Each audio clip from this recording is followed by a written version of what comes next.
আগামী মাসে অনুষ্ঠিত হবে এশিয়া কাপ। তবে এর আগে বাংলাদেশের বিপক্ষে 3 ম্যাচ টি-20 সিরিজ খেলতে চলে এসেছে নেদারল্যান্ডস। এই সিরিজটি হবে বাংলাদেশের জন্য প্রস্তুতি, ঝালিয়ে দেখতে হবে দলের শক্তি। এবারকার ম্যাচগুলো অনুষ্ঠিত হবে সিলেটের মাঠে, সেখানে তবে বোলিং লাইন আপ কেমন হতে পারে বাংলাদেশের? দলে থাকা 5 ফাস্ট বোলারের মাঝে কোন 3 জন হবে বেশি কার্যকরী তা জানার চেষ্টা করব প্রতিবেদনে। ক্রিকেটের সব লড়াই জয়ের জন্য হয় না।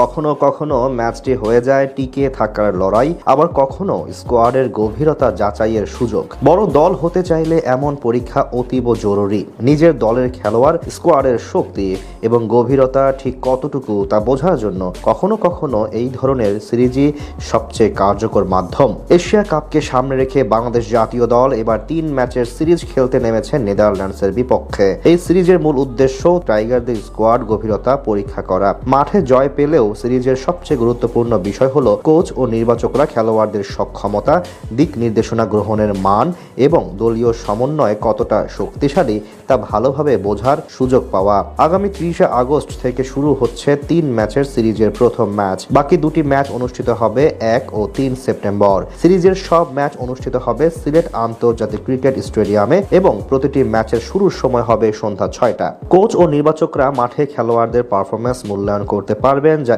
এশিয়া কাপের জন্য প্রস্তুতির অন্যতম গুরুত্বপূর্ণ ধাপ। সেক্ষেত্রে এইসব ম্যাচে কন্ডিশন বিবেচনায় কোন কোন ফাস্ট বোলার পেতে পারেন প্রাধান্য, একটু সেটাই দেখে নেওয়া যাক। প্রথমে আসা যাক দলের মেইন ম্যান মুস্তাফিজুর রহমানকে নিয়ে। অবিশ্বাস্য হলেও এটাই সত্য, ফিজ খেলেছেন এমন কোন টি-20 ম্যাচে এই বছর এখনো হারেনি বাংলাদেশ। এশিয়া কাপকে সামনে রেখে তাকে বিশ্রাম দিবে নাকি সিরিজ জিততে তাকে মাঠে নামিয়ে দেওয়া হবে, এটাই এখন সবচেয়ে বড় প্রশ্ন। প্রথম ম্যাচে তাকে মাঠে দেখার সম্ভাবনাই বেশি। তার সাথে সাকিবকে দেখা যাবে সেটা অনেকটাই নিশ্চিত। আরব আমিরাতে খেলা হবে স্লো পিচে, সেখানে সাকিবের বোলিং এর সাথে শেষ দিকে ব্যাটিংও কাজে দিতে পারে দলের জন্য।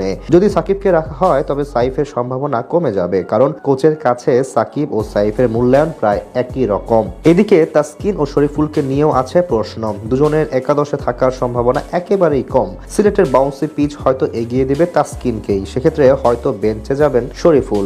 সবচেয়ে বড় বিষয় হচ্ছে এই সিরিজে প্রতিটি খেলোয়াড়ের সুযোগ পাওয়ার সম্ভাবনাই অনেক বেশি। এক নজরে এশিয়া কাপের জন্য ঘোষিত বাংলাদেশের স্কোয়াড চলুন দেখে আসি।